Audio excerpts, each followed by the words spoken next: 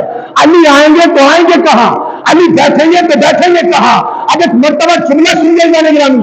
امیر المومنین آئے، علی اس انداز سے آئے کہ منبر کے پہلے زینے کو رودا، منبر کے پہلے زینے کو رودا، دوسرے کو پامال کیا. پہلے کو رودا، دوسرے کو پامال کیا، تیسرے کو زیر پا کیا. میں زینوں کی بات کر رہا ہوں، پہلے کو رودا. اے کاش ان جملوں کا لطف آپ سمجھے، جو سمجھ رہے ہیں ان کی سمجھ کو میرا سلام. پہلے کو رودا، دوسرے کو پامال کیا، تیسرے کو زیر پا کیا، اور چوتھے عرشہ منبر پر میرا مولا تشریف فرما ہو گیا. یا علی آپ کہنا کیا چاہتے ہیں، یا علی آپ بتانا کیا چاہتے ہیں. سوال ادھورا رہ جاتا، کشنا رہ جاتا اگر اسی موقع پر بزر کا ایک فرد کھڑے ہو کر سوال نہ کرتا، یا علی آپ رسول کے مقام پر بیٹھ گئے، آپ رسول کے مقام پر بیٹھ گئے. عجب نہیں میرے مولا نے اس کی آنکھوں میں آ کے ڈالنے کے بعد ایک جملہ کہا، خبردار خبردار تو لکڑی کے اس منبر کی بات کرتا ہے. ارے یہ قدم تو دوش رسالت بن جا چکے ہیں. صلوات پڑھیں محمد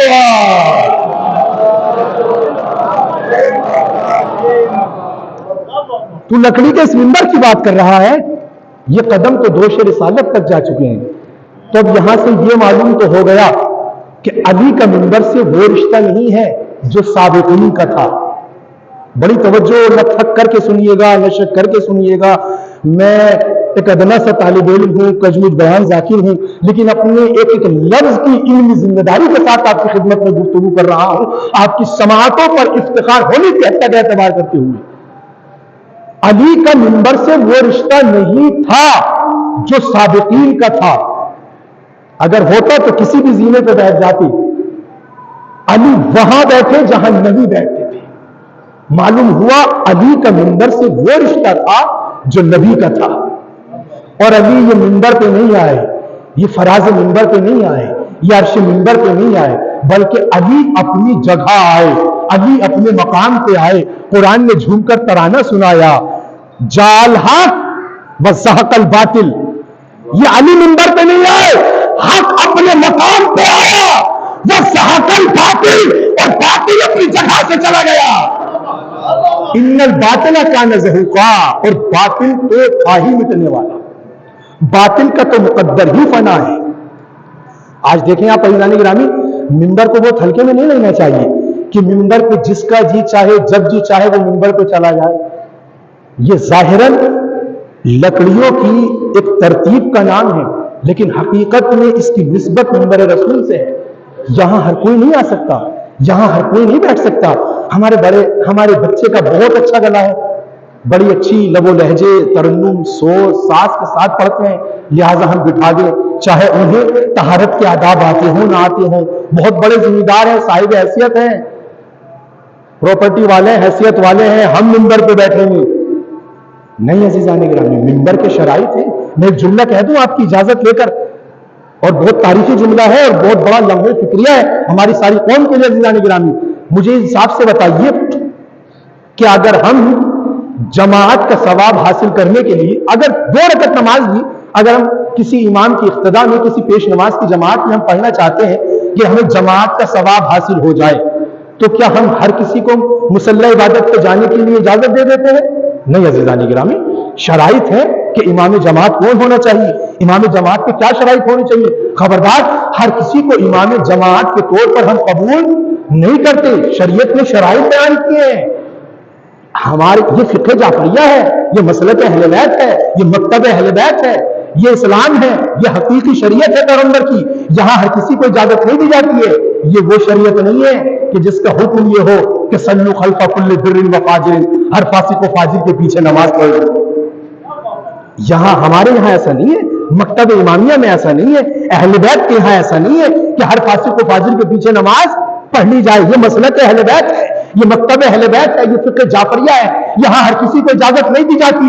تو مجھے انصاف سے بتائیے کہ جب 2 رکعت نماز میں جماعت کا ثواب حاصل کرنے کے لیے ہم ہر کسی کو مصلی پہ نہیں جانے دیتے, تو جس منبر سے ہماری نسلیں پرواز چلتی ہو, ہماری قوم کو دس ملتا ہو, پھر یہاں ہر کوئی کیسے آ سکتا ہے؟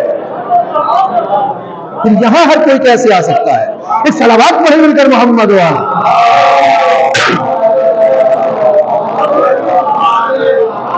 عزیزان گرامی, ہر کوئی نہ مصلی پہ جا سکتا ہے, نہ ہر کوئی منبر پہ آ سکتا ہے. مصلی پہ جانے کے بھی شرائط ہیں, منبر پہ آنے کے بھی شرائط ہیں.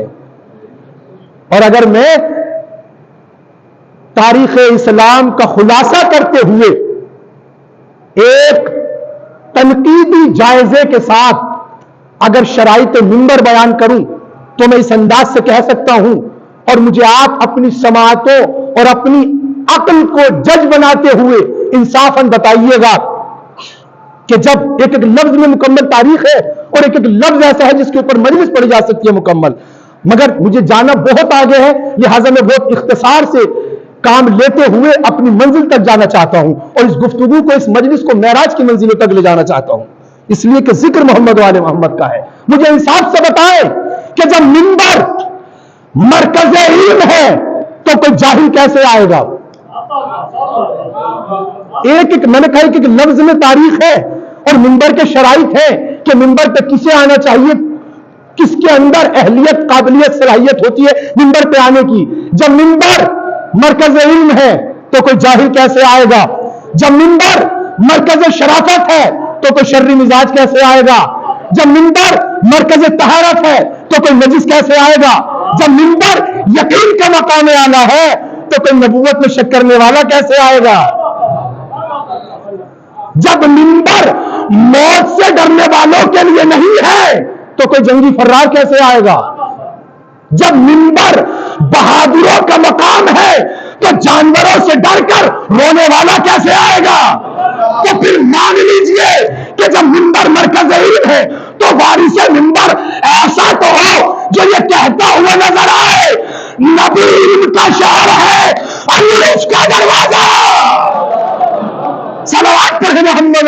آل محمد۔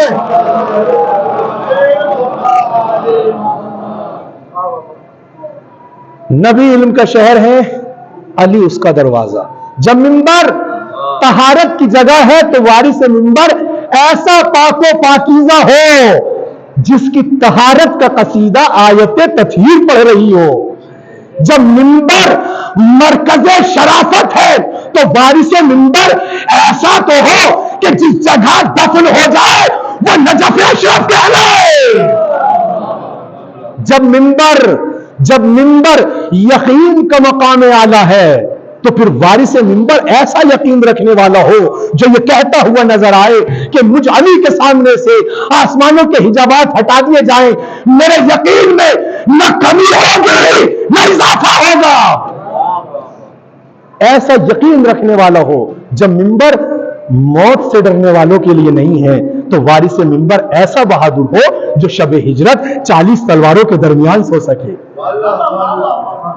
آج میں تحفتاً اور تبرکاً آپ کی خدمت میں جملہ عرض کر رہا ہوں، اور اہل بیت کی جانب سے یہ دعویٰ ہے عزیزان گرامی، دنیا کچھ بھی کہے، کتنی بھی بحثیں کرے، کتنی بھی برگردانیاں کرے، لیکن جب علی کے لخت جگر بیٹے جناب شہزادہ سبز قبا امام حسن مجتبی نے پہلی مرتبہ مدینے کی زندگی میں کسی بزرگ کو منبر پہ دیکھا، تاریخ پیش کر رہا ہوں، منبر پہ دیکھا تو اس کی آنکھوں میں آنکھیں ڈال کر کہا، اے بزرگ، اے شیخ، نیچے اتر۔ امام حسن نے اتارا، اور کس کی مجال تھی؟ جو علی کے ہوتے ہوئے خود کو منبر کا وارث بتاتا۔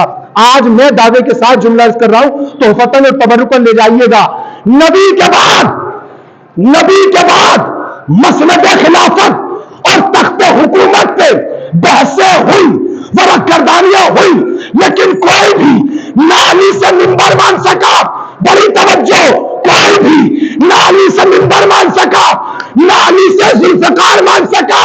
اس کی وجہ یہی ہے، منبر ہی مانتا ہے، ذوالفقار بازو مانتی ہے۔ صلوات پڑھیں محمد۔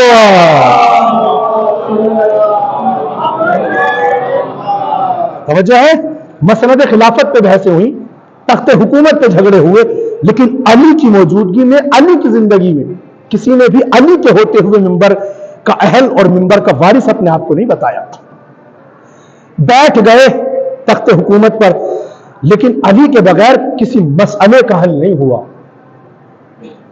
مان لیا مگر سوال علی نے بتایا، اور یہاں سے لوگ ایک کنفیوژن پیش کرتے ہیں ہماری جوان نسل کے اذہان عالیہ میں کہ علی جو مسئلوں کے جواب دیتے تھے تو اس کا مطلب یہ تھا کہ علی کے ان سے تعلقات اچھے تھے۔ عزیزان گرامی، تعلقات اچھے نہیں تھے۔ علی جو سوالوں کے جواب دیتے تھے وہ اس لیے دیتے تھے کہ سوال کرتا تھا قیصر روم، حکمران تھا جاہل، اگر علی جواب نہ دیتے تو حکمران کی توہین نہ ہوتی، اسلام کی توہین ہوتی۔ لہٰذا علی نے سوالوں کے جواب خلیفہ کی محبت میں نہیں بتائے، اسلام کی محبت میں بتائے۔ ایک صلوات پڑھیں مل کر محمد والے۔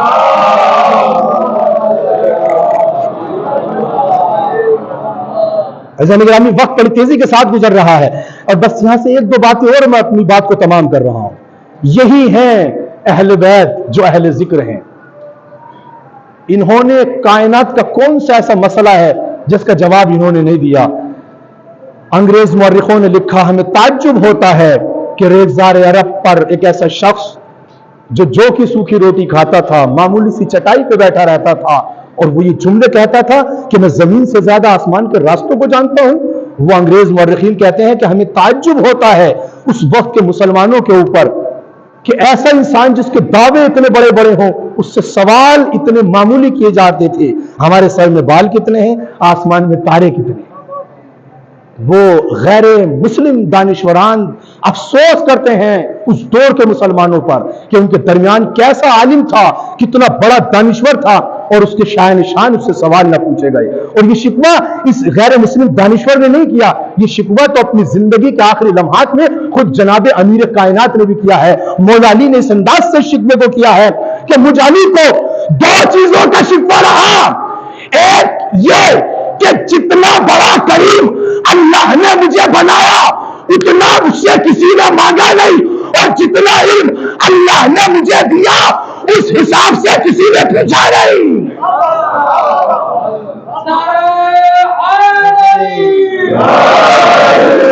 جیسا کریم مجھے بنایا میرے کریم ہونے کے مطابق مجھ سے کسی نے مانگا نہیں، اور جیسا اللہ نے مجھے عالم بنایا میرے علم کے مطابق کسی نے مجھ سے پوچھا۔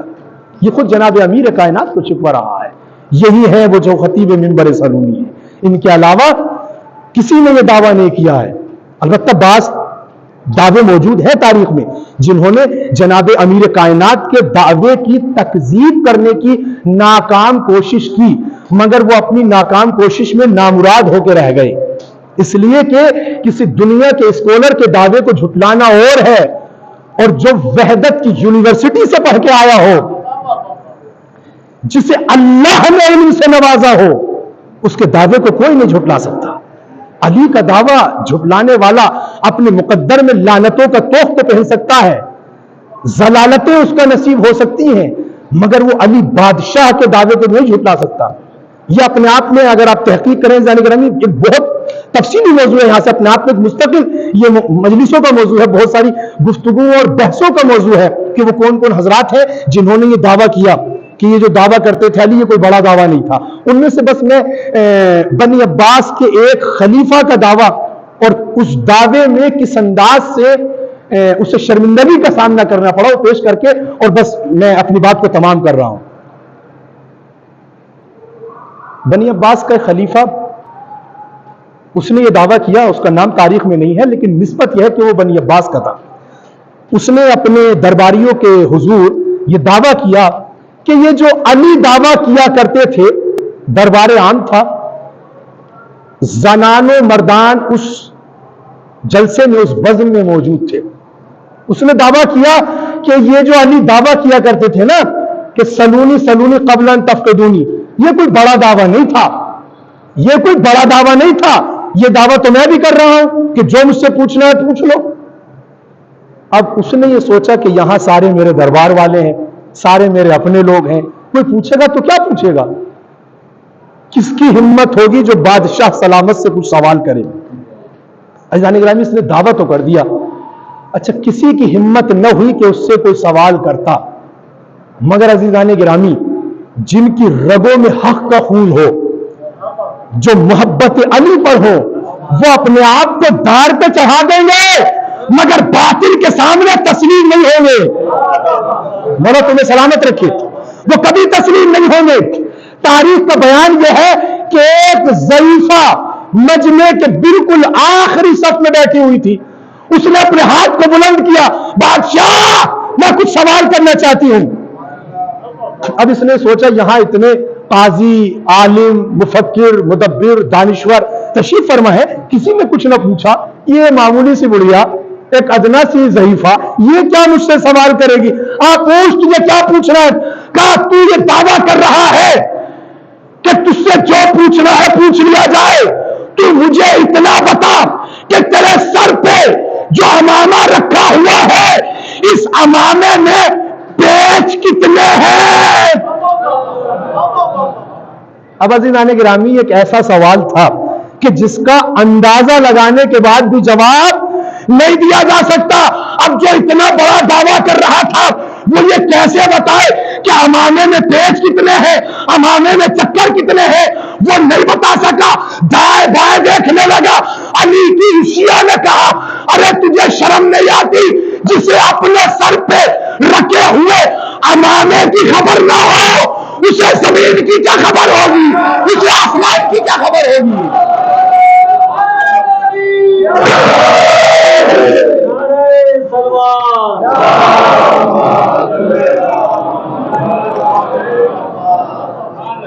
مذاق نہیں ہے امیر المومنین کے دعوے کو جھٹلانا، یہ دعویٰ کسی نے نہیں کیا، لیکن ہاں یہ تیور، یہ انداز اگر کسی کے اندر ہے، بالکل آخری بات اور بات تمام ہے، یہ انداز اور یہ تیور اگر کسی کے اندر پائے جاتے ہیں تو وہ علی کے بعد اولاد علی ہے۔ یہ انداز کے جو ہم سے پوچھنا ہے پوچھ لو، یہ چیلنج، یہ اعتماد، یہ کانفیڈنس، یہ اپنا اعتماد نہیں ہے، یہ اعتماد الہی نمائندہ ہونے کا اعتماد ہے۔ یہ دنیا میں کسی سے انہوں نے ظالم و تلمس طے نہیں کیا، یہ کسی کے سامنے نہیں گئے، یہ کسی سے انہوں نے نہیں پڑھا، اور یہیں سے جو لفظ امی ہے نا جناب رسالت مآب کے لیے، اور اس امی سے جو ایک منفی اور ایک نگیٹو اس کے معنی لیے جاتے ہیں کہ امی یعنی ان پڑھ، یعنی نبی پڑھے ہی نہیں، نبی پڑھنا لکھنا جانتے ہی نہیں تھے۔ نبی اس معنی میں امی نہیں ہے، نبی اس معنی میں امی ہے کہ نبی نے دنیا میں کسی سے نہیں پڑھا، آپ نے دنیا میں کسی سے نہیں پڑھا، مگر نبی کو اللہ نے علم سے نوازا۔ جتنے بھی معصومین ہیں اللہ انہیں علم دے کر بھیجتا ہے۔ توجہ فرما رہے ہیں آپ، یہ دعویٰ کسی نے نہیں کیا، لیکن ہاں اس دعوے کی جھلک اور اس دعوے کے تیور، اس دعوے کے انداز اگر کسی میں نظر آئے تو وہ اولاد علی تھی۔ بس اس کی ایک مثال تاریخی اور بات تمام ہے۔ تاریخ نے لکھا کہ دنیا جسے امیر شام کہتی ہے، وہ ایک مرتبہ اپنی سواری پہ سوار کسی منزل کی جانب رواں دواں تھے۔ بہت سارے ان کے اپنے مشیر، ساتھی، درباری، وزراء ان کے ساتھ تھے۔ قافلہ مسلسل مقصد کی طرف رواں دواں تھا۔ امیر شام نے دیکھا کہ سامنے ایک باغ ہے اور اس باغ کے اندر جناب امیر کائنات کا فرزند امام حسن مجتبی علیہ الصلوۃ والسلام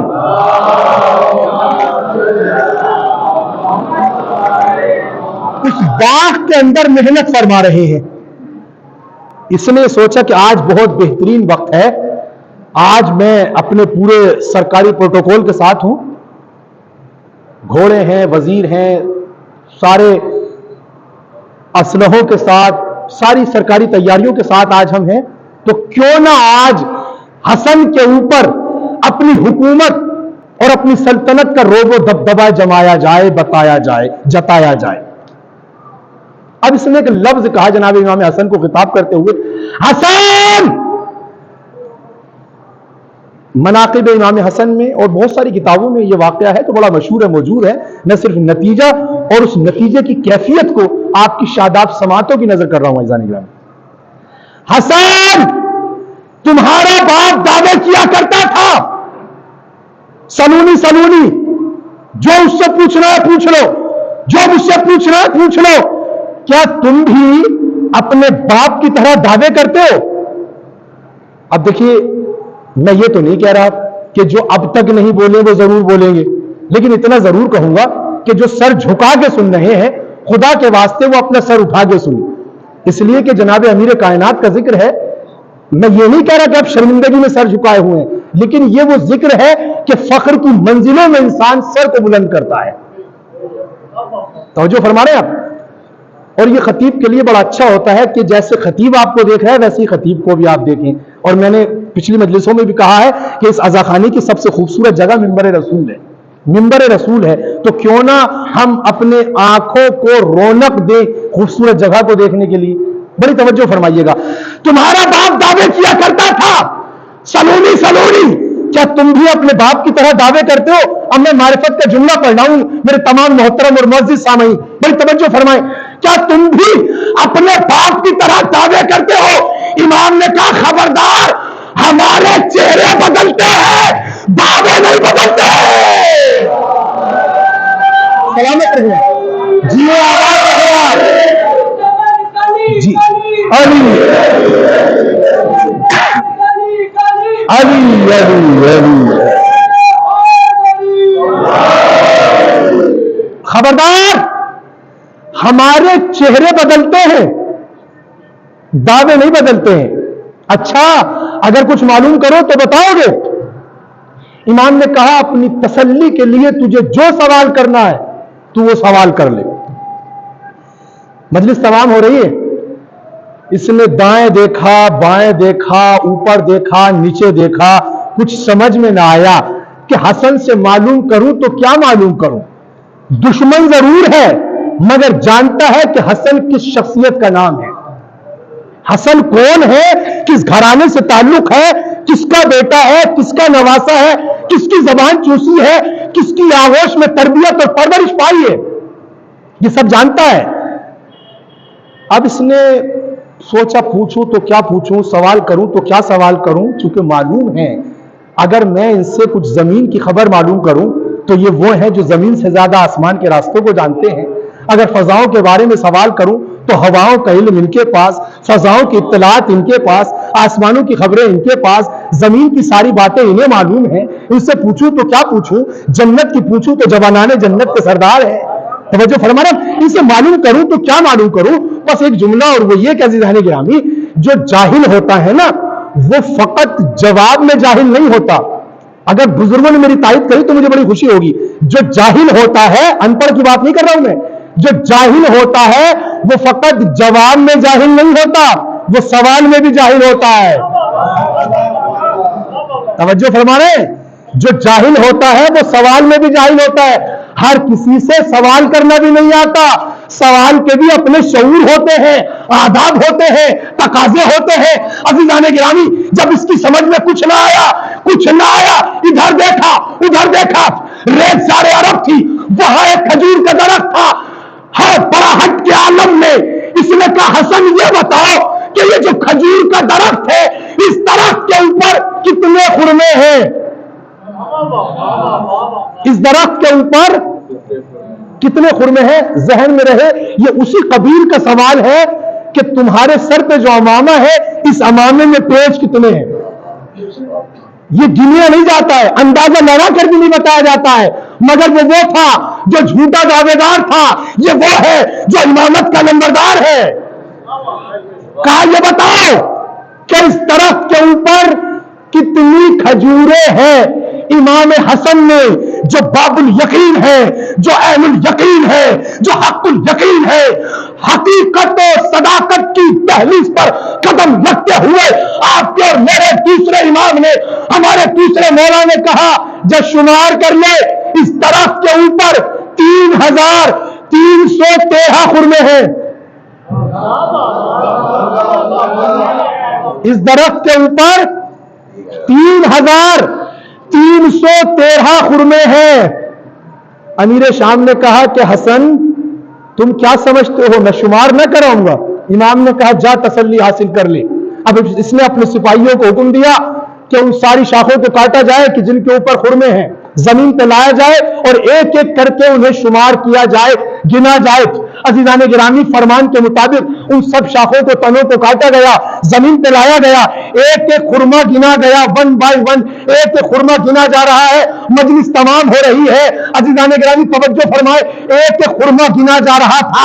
جب تمام خرموں کی گنتی اعداد و شمار کے مطابق منزل اتمام کی طرف تھی، تمام ہونے والی تھی، امیر شام اپنے سپاہیوں کے نزدیک آیا۔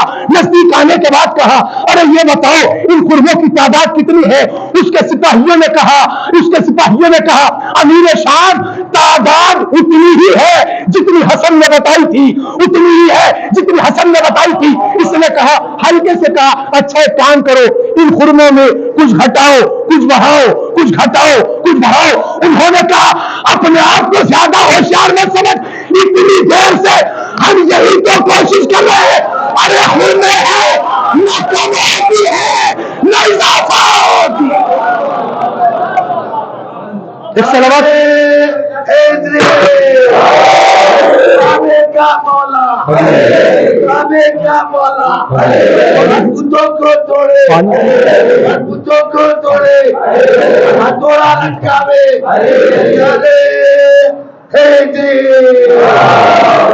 ایک اور زوردار نعرہ سلوات کریں۔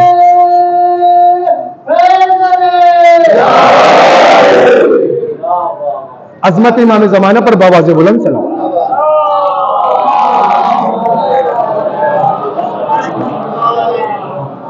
ہم بہت دیر سے یہی تو کوشش کر رہے ہیں، مگر تعداد اتنی ہی ہے جتنی تعداد حسن نے بتائی تھی۔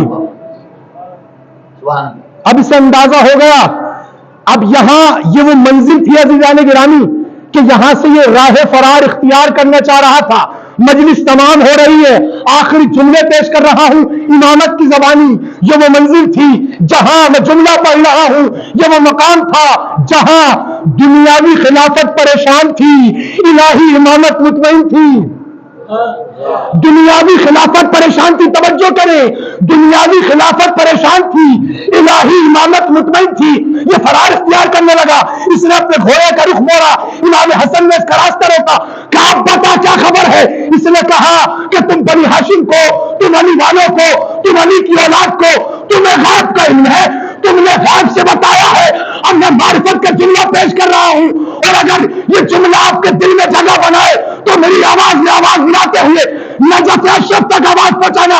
عزیزان گرامی، جب اس نے کہا کہ تم نے غیب سے بتایا ہے، امام نے کہا خبردار چپ ہو جا، یہ میں نے غیب سے نہیں بتایا، اس تعداد کو میں نے کہا تعداد پوری ہو گئی۔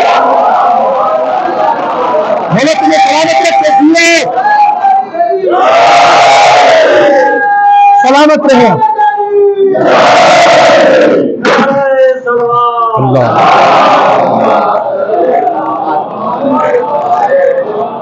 یہ میں نے غیب سے نہیں بتایا، میں نے کہا تعداد پوری ہو گئی۔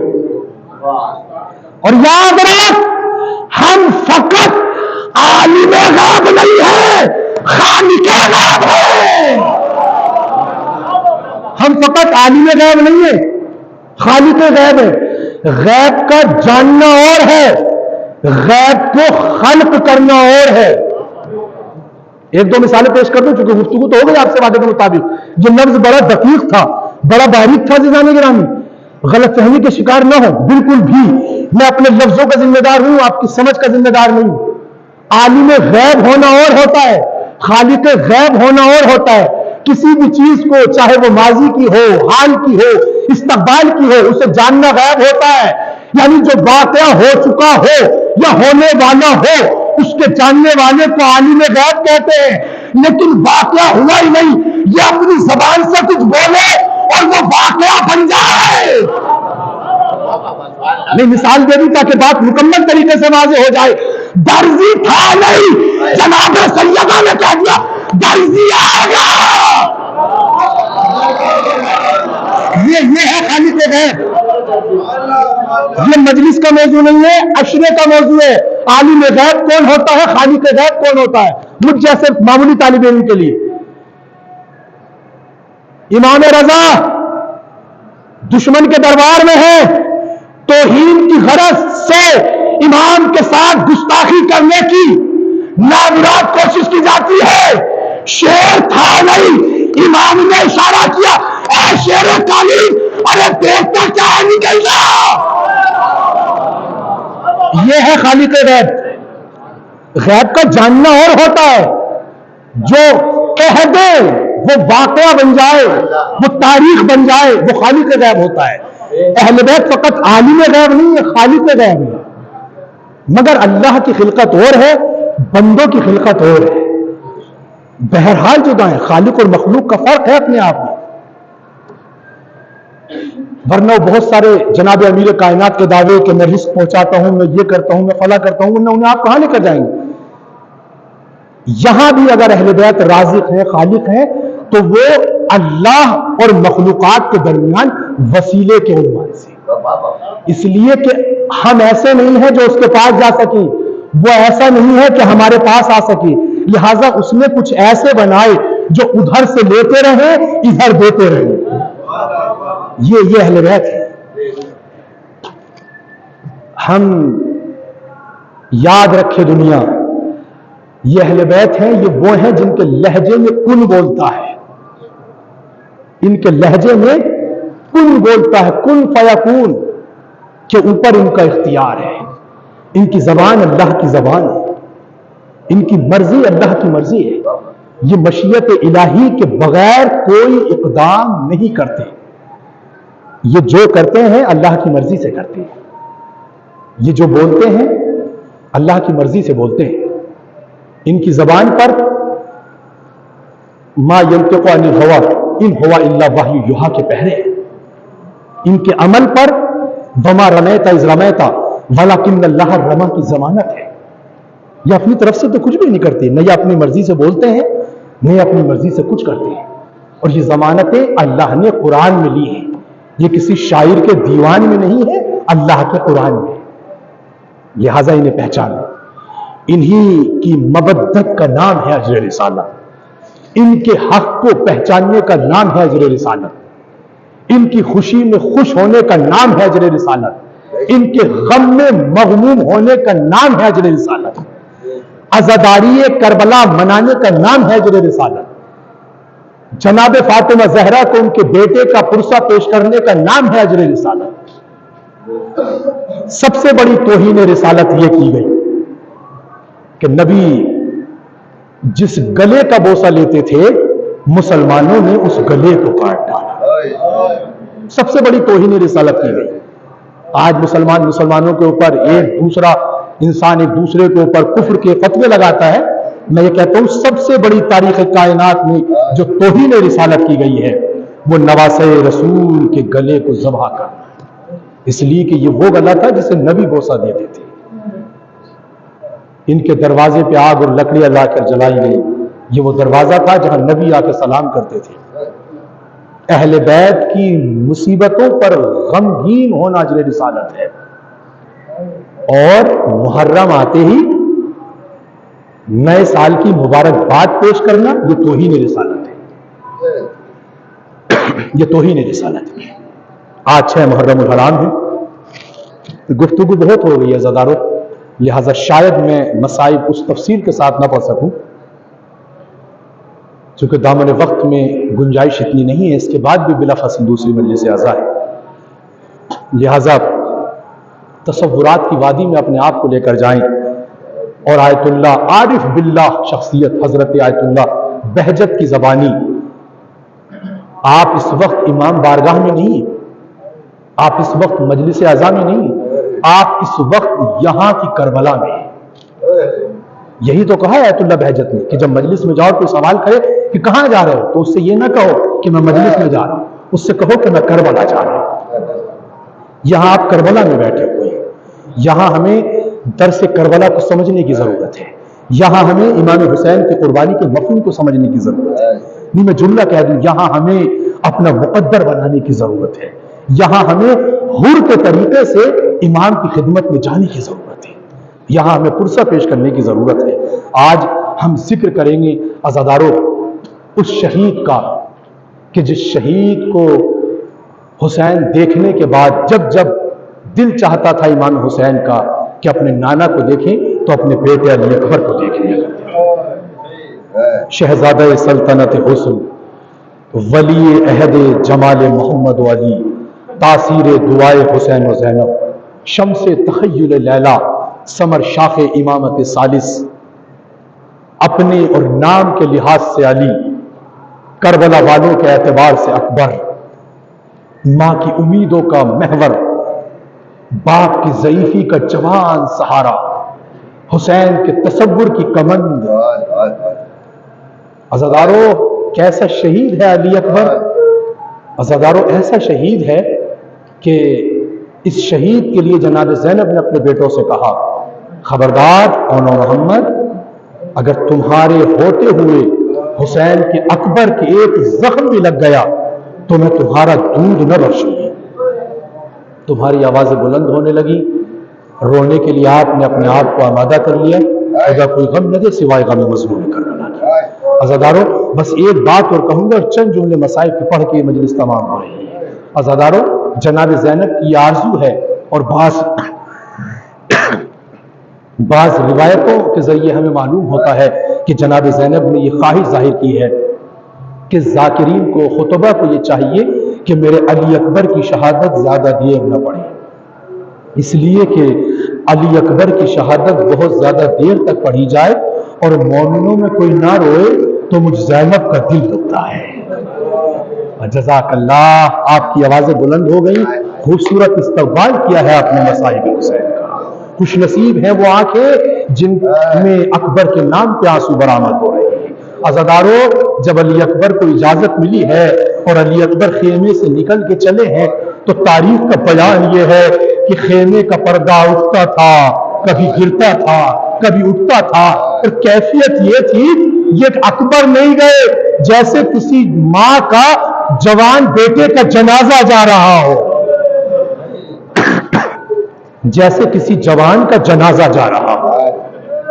عزادارو، علی اکبر ایسا شہید ہے۔ عزادارو، کتنی روایتیں ہیں میرے سامنے، لیکن وقت میں اتنی گنجائش نہیں ہے، مگر ہاں سنیے عزادارو، بس میں شہادت کے 2 جملے پڑھوں گا اور مجلس تمام کر رہا ہوں، ساری شہادت نہیں پڑھ سکتا۔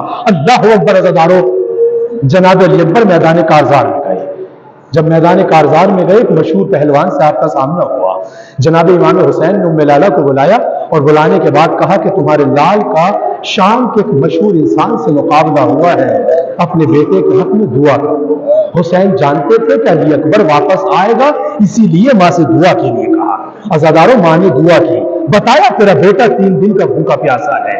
اللہ اکبر۔ عزادارو، ماں نے دعا کی، بیویوں نے گھیرا لگایا، اور اس مجمع کے درمیان جناب ام لالہ نے دعا کی، اے یوسف کو یاقوت پہ پلٹانے والے، ارے میرے اکبر کو پلٹا دے۔ عزادارو، ابھی دعا تمام نہ ہوئی تھی، علی اکبر امام کی خدمت میں آئے، جزاک اللہ جزاک اللہ، اور آنے کے بعد کہا بابا میں کیا کروں، ارے مجھے پیاس بڑی شدت کے ساتھ محسوس ہو رہی ہے۔ امام نے کہا بیٹا اکبر، اپنی زبان کو میرے دہن میں رکھو۔ اب جو علی اکبر نے اپنی زبان کو دہن امام میں رکھا، فوراً اپنی زبان کو باہر نکالا، ارے بابا، ارے آپ کی زبان تو میری زبان سے بھی زیادہ خشک ہے، ارے آپ کی زبان پہ تو شدت پیاس سے کانٹے پڑ گئے ہیں۔ اللہ اکبر۔ عزادارو، علی اکبر نے دوبارہ رن میں جانے کی اجازت مانگی کہ جاؤ میرے لال، اپنے آپ کو خون میں نہاؤ، اپنے نانا کے دین کو بچاؤ، اور اب ام لالہ سے کہہ دیا، ام لالہ اب اکبر کی سلامتی کی دعا نہ کرنا، اب تیرا بیٹا واپس نہ آئے گا۔ نوجوانوں، علی اکبر میدان جہاد میں گئے، زخموں سے بدن چور چور ہوا، اور حملے کی تاب نہ لا سکے، زین سے زمین پر آئے، مگر ان حملوں میں ایک حملہ ایسا ہوا کہ اس حملے کے بعد علی اکبر سے رہا نہ گیا، اور اپنے سینے پہ ہاتھ رکھ لیا۔ اللہ اکبر اللہ اکبر۔ عزادارو، امام حسین کو آواز دی، السلام علیکم یا ابا عبداللہ، بابا آپ پہ میرا سلام۔ بابا اپنے اکبر کی آواز سنیے۔ عزادارو، مولا میدان میں پہنچے، علی اکبر کے نزدیک گئے، کیا دیکھا علی اکبر کے، علی اکبر نے اپنے سینے پہ ہاتھ رکھا ہوا ہے۔ بیٹا اکبر، یہ سینے پہ ہاتھ کیوں رکھے ہو؟ بابا، ارے سینے میں برچھی کی علی ہے، بیٹا نکالا کیوں نہیں؟ بابا ظالم کہہ رہا تھا، میں نے سنا ہے حسین بڑا صابر ہے۔ اچھا بیٹا اکبر، ظالم ہمارے صبر کا امتحان لے رہا ہے۔ نوجوانوں، امام حسین نے زمین کربلا پہ اپنے زانو کو زمین پہ رکھا، اکبر کا سر اپنے زانو پہ رکھا، نجف اشرف کا رخ کیا، اور ایک جملہ کا، اور نجف پہ سونے والے میرے بابا علی بابا اب